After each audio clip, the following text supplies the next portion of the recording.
Hello बच्चों, आज हम लोग पीरियोडिक क्लासिफिकेशन ऑफ एलिमेंट से एक क्वेश्चन करेंगे। तो लेट्स सी द क्वेश्चन।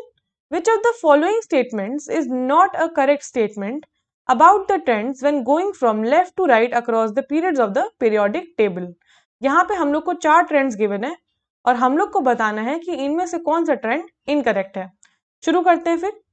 सबसे पहले हम लोग का ट्रेंड दे रखा है the elements become less metallic in nature. जब हम लोग लेफ्ट टू राइट जा रहे हैं तो मेटालिक कैरेक्टर कम हो रहा है। इसको वेरीफाई करते हैं। सबसे पहले हम जानेंगे मेटालिक कैरेक्टर होता क्या है। मेटालिक कैरेक्टर होता है ability to lose electron. Ability to lose electron, जो भी एलिमेंट्स आसानी से इलेक्ट्रॉन लूज कर लें उनको ज्यादा मेटालिक बोला जाता है, और जिनको मुश्किल होती है इलेक्ट्रॉन लूज करने में उनको कम मेटालिक बोला जाता है। तो जब हम लोग अपनी पीरियोडिक टेबल में लेफ्ट से राइट जाएं तो साइज डिक्रीज करता है। क्यों? क्योंकि पीरियड तो सेम रहता है। पीरियड सेम रहता है तो नंबर ऑफ शेल्स सेम रहते हैं।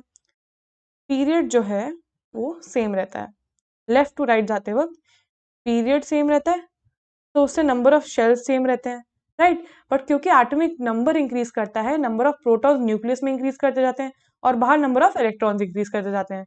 तो उससे क्या होता है, जब प्रोटॉन्स इंक्रीज करते हैं तो इफेक्टिव न्यूक्लियर चार्ज जो है वो इंक्रीज होता चला जाता है। क्या इंक्रीज होता है? Effective nuclear charge. It increases जब हम लोग लेफ्ट से राइट जा रहे हैं, क्योंकि नंबर ऑफ प्रोटॉन्स अंदर इंक्रीज कर रहे हैं। तो उसके वजह से साइज जो होता है वो डिक्रीज करता जाता है। साइज के डिक्रीज करने से, 1 सेकेंड,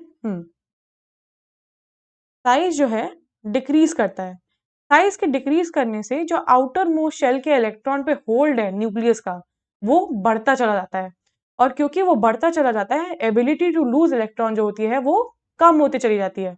तो मेटालिक कैरेक्टर डिक्रीज करता है। ये स्टेटमेंट तो हमारी करेक्ट हो गई। नेक्स्ट स्टेटमेंट बोल रही है number of valence electrons increases.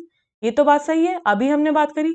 Left to right जाते वक्त एटॉमिक नंबर इंक्रीज करता है, अंदर प्रोटॉन्स इंक्रीज करते रहते हैं और बाहर इलेक्ट्रॉन्स, तो वैलेंस इलेक्ट्रॉन्स इंक्रीज करते हैं। नेक्स्ट पार्ट है the atoms lose their electrons more easily. जो लूजिंग इलेक्ट्रॉन्स एबिलिटी है वो क्या है? Metallic character. मेटालिक कैरेक्टर हमने अभी देखा वो डिक्रीज कर रहा है, और यहाँ बोल रहा है कि बहुत इजिली लूज करना शुरू हो जाते हैं। ये तो एग्जैक्टली ऑपोजिट बात कर रहे हैं, राइट। तो ये हमारी स्टेटमेंट गलत हो गई। ये हमारा आंसर हो गया। लास्ट पार्ट भी देख लेते हैं। The oxides become more acidic. क्या होता है? डी पार्ट है ये। डी पार्ट देखते हैं। हमारे जो ज्यादा इलेक्ट्रोनेगेटिव एटम्स होते हैं, मोर इलेक्ट्रोनेगेटिव एलिमेंट्स, 1 सेकेंड, जो मोर इलेक्ट्रोनेगेटिव एलिमेंट्स होते हैं,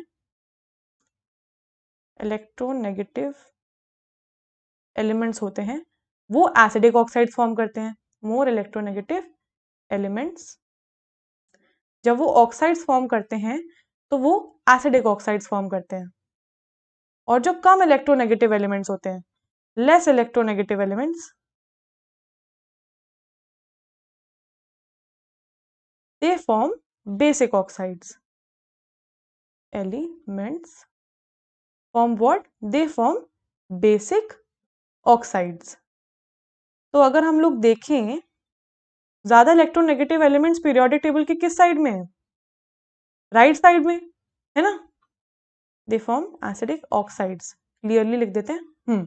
तो ज्यादा इलेक्ट्रोनेगेटिव एलिमेंट किस साइड में पीरियोडिक टेबल के? राइट साइड में।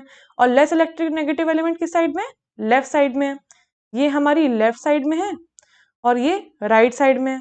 तो राइट साइड जाते वक्त देख रहे हो क्या हो रहा है? लेफ्ट टू राइट जाते वक्त बेसिक से एसिडिक ऑक्साइड्स की तरफ हमारा कैरेक्टर जो है वो शिफ्ट कर रहा है, राइट।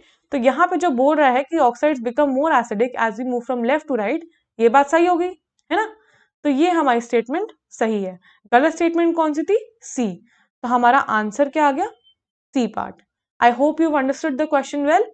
All the best.